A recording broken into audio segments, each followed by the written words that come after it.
Hello you lovely lot, my name is Max, welcome back to my YouTube channel and yet another match preview for Nottingham Forest. Today we are returning for the first time in a little while into the FA Cup and Nottingham Forest 5th round tie at home against Huddersfield Town. A game that, should we win, will set up a very tasty home tie against Liverpool in the quarterfinals. The first time the two teams will have met since 1999 and looking to rekindle that famous rivalry between Clough and the various Liverpool managers between the 70s and the 80s. Of course, before we do that, we have a huge game against Huddersfield to get through to the next round. Definitely one of the form teams in the Championship at the moment and are going to prove to be one of the more difficult oppositions we probably face this season. Of course, don't forget to drop a like on this video if you enjoy it and subscribe to the channel whilst you're down there, turning on notifications so you don't miss a single upcoming match preview for Nottingham Forest. With that being said, let's crack into our match preview and get talking about our 5th round FA Cup opponents, Huddersfield Town. So as we normally do in these videos, we're going to open things up talking a little bit about how Huddersfield Town's season so far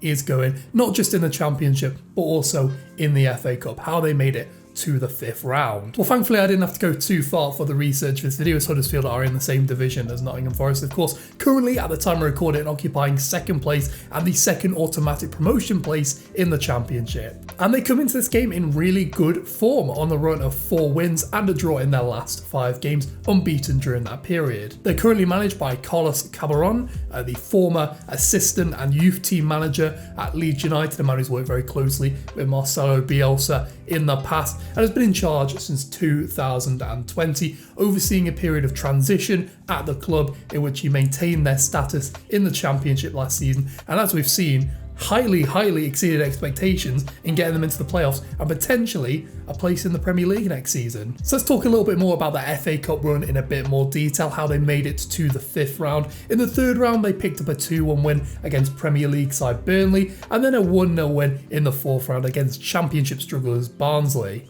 And I wanted to highlight in particular that very impressive win against Burnley in the 3rd round, picking up a 2-1 win against one of the more established teams in the Premier League of the last half decade or so, and doing it in style. As has been the trend for them this season, they didn't see a huge amount of the ball, only seeing around 41% of it. Despite this, they managed to get 15 shots off during this game against a very solid defensive team in Burnley. And that Burnley team that they managed to beat featured several established Premier League players like Ben Mee, James Tarkowski, Chris Wood and Jay Rodriguez. And since that win, they've really gone from strength to strength, as was the case with us. They've really gone on a good run of form since picking up that 3rd round win, sitting just outside the playoffs during that 3rd round game, and at the time of recording, of course, sitting 2nd at the top of the table. Even more impressively for Huddersfield, there doesn't seem to be any long-term substantial absentees in their squad at the moment. The squad seems pretty harmonious and has a good injury record going into this tie in the 5th round against Forest. So in case you've been living under a rock, I thought we would just also recap for continuity the route to the 5th round of the FA Cup for Nottingham Forest, how they made it through the 3rd and 4th rounds. Again, in case you've been living under a rock or missed our last couple of games. Lewis Grabban fired us into a 1-0 late win against Arsenal at home in the 3rd round of the FA Cup, in which for the 2nd time in around 5 years we knocked out the Gunners from the Cup. We then went on to knock out the current holders of the FA Cup, Leicester City, scoring 4 very impressive goals from Zinkernagel, Johnson, Worrell and Jed Spence, 4 of our more key players this season, in a very impressive 4-1 win against the Foxes. And should we win this game, all our games leading up to the semi-finals will be at home in the FA Cup this season, with a potential quarter-final match against Liverpool to be played at home by the winner of this tie. Thankfully, much like Huddersfield, our squad seems pretty much back up to full fitness at the moment. Lewis Grabban is the only real long-term absentee still out of the squad. Of course, he picked up an ankle injury, I think about a month ago or so, and has been replaced in the squad by Keenan Davis, who's done a really good job at deputising in that position. And I would hopefully like to see him start in that position for us against Huddersfield, as he is one of the big physical specimens in our team who's had a really good start to his Forest career. I'm also pretty sure that Bryce Samba is back and available for the selection for this game following his red card against Stoke a few weeks back.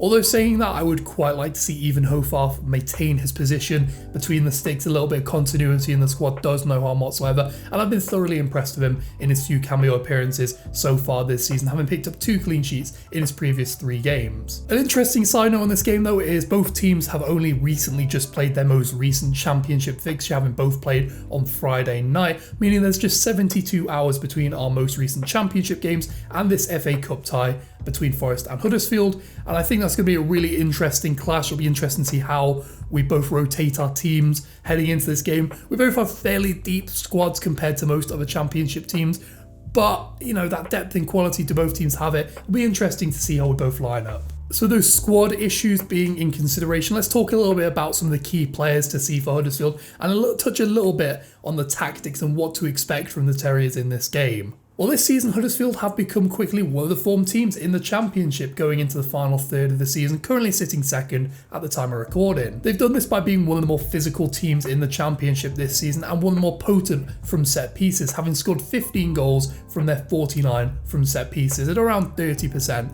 Despite this, Forest have one of the best defensive records from set pieces this season with just 5 goals conceded, which is the second best record in the league. So that should be a really interesting clash from set pieces for both teams. Interestingly, like a lot of teams in the Championship, Huddersfield are very flexible in terms of their shape, very comfortable playing between a 3 and the 4 at the back, but will usually play with a front 3 leading the line, which is a sort of continuity thing. That seems to be the way in which they attack their games.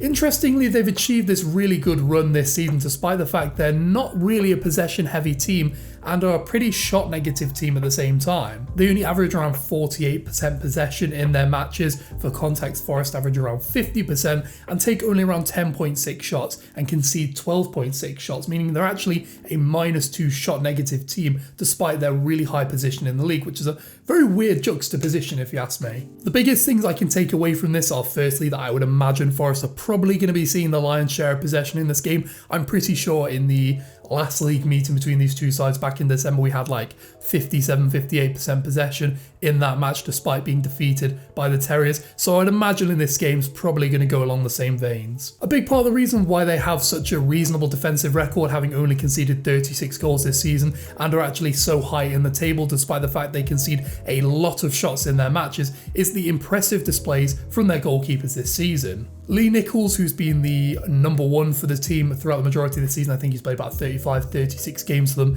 in the league so far, has been absolutely incredible. Genuinely, going under the radar was one of the best performances overall this season for any player in the Championship. He's made the second most saves in the league with 112 over the course of the season and has the highest save percentage of any goalkeeper in the Championship to have played more than 15 games at 80%, which is monstrous. Just to put it into context, that's the kind of numbers that like the best goalkeepers in the World put up. Someone like a Jan Oblak at Atletico Madrid prior to this season. And considering the average for a Championship shot-stopper this season is 70%, that is monstrous from the Huddersfield goalkeeper. And he's also kept the most clean sheets in the league this season with 15 from his 34 appearances. They've also really developed a core of really interesting young players and developed some really interesting talent over the last couple of years. And I just wanted to spend a couple of minutes here just going over some of the more notable talents in their squad at the moment. The first one is probably the guy who's got the most sort of PR and headline attention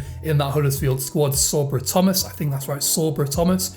He's played the most minutes in the squad at 22 years old and has 3 goals and 10 assists in the Championship this season and can play in a variety of areas, but predominantly up and down the right hand side of that Huddersfield attack. Secondly is 23-year-old Lewis O'Brien, again a player who's got quite a lot of media attention and it's been linked to a couple of moves away to bigger teams in not just the Championship, but in the Premier League, and is a really good all-round midfield talent for the Terriers. He has 5 goal contributions in the league this season, completing around 3.5 tackles and interceptions and completing 2.2 dribbles per 90 and drawing 2.2 fouls per 90. He's one of the most fouled players in the Championship, and combining that with one of the best sort of box-to-box midfield metrics makes for a really interesting hybrid player. Finally, I wanted to touch on a man who has actually already got his big move. He moved to Chelsea, I believe, in January and was then immediately loaned back out to Huddersfield Town in the form of Levi Colwill. The 19-year-old makes around 3.5 tackles and interceptions, which for a defender is quite a lot, although considering he is a left-sided wide centre-back in this system and the left side seems to be the biggest action zone in their squad, this isn't really that surprising, and he also completes around 4.5 clearances a match, which is up there towards the top of the Huddersfield squad. To conclude, Huddersfield are a team that will probably sit back and try and hit us on the counter-attack, play for set pieces where they have been one of the most efficient teams in the Championship from doing that, and will look to get the ball when they do have it into their more effective players like Lewis O'Brien and Sobra Thomas. I would imagine going into this game that both teams are probably going to do a little bit of rotation with big games in the Championship in their promotion hunt upcoming, and of course the FA Cup going into a pretty deep stage of the competition, although as high at home against Liverpool in the next round would be a really sort of interesting reward to this game, shall we say. I think it's going to be a really interesting matchup down our right and their left, especially if Levi Colwill starts for Huddersfield. He will probably be facing one-on-one against Brennan Johnson, and they are two of the most promising talents in the Championship at the moment. And I think that's going to be, if that's what ends up happening and he ends up starting, I think that's going to be a really interesting duel down our right and their left.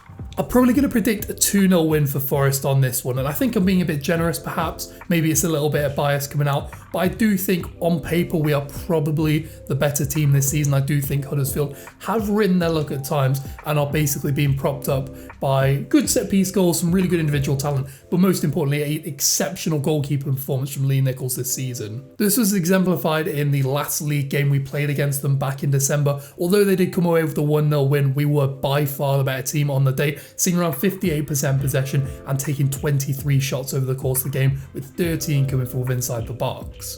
Of course, as well as a Forest fan, I am dreaming of this game against Liverpool in the next round. We obviously haven't played each other since 1999 when we were last in the Premier League, and I just think it would be a really good way to sort of start closing out the season, hopefully finishing towards the top of the playoffs, and a quarter-final FA Cup tie against Liverpool would be a really exciting sort of final few weeks of the season. Of course, as always, let me know what you think the scoreline for this game is going to be in the comment section down below. If you're even a Huddersfield fan or a Forest fan, it'll be really interesting to spark some discussion down there. As like I said, personally, I think it's going to be a 2-1-0 win to Forest. I think Huddersfield are probably going to prioritise getting promotion this season. I wouldn't be surprised. Whereas I think Forest is still probably a bit of an outside shout for that. We may put some investment into a decent FA Cup run. But again, as always, answers in the comment section down below. And whilst down there, don't forget to drop a like and subscribe to the channel and turn on notifications so you don't miss a single match preview. With that being said, thank you so much for watching. Enjoy the match on Monday. I will catch you later.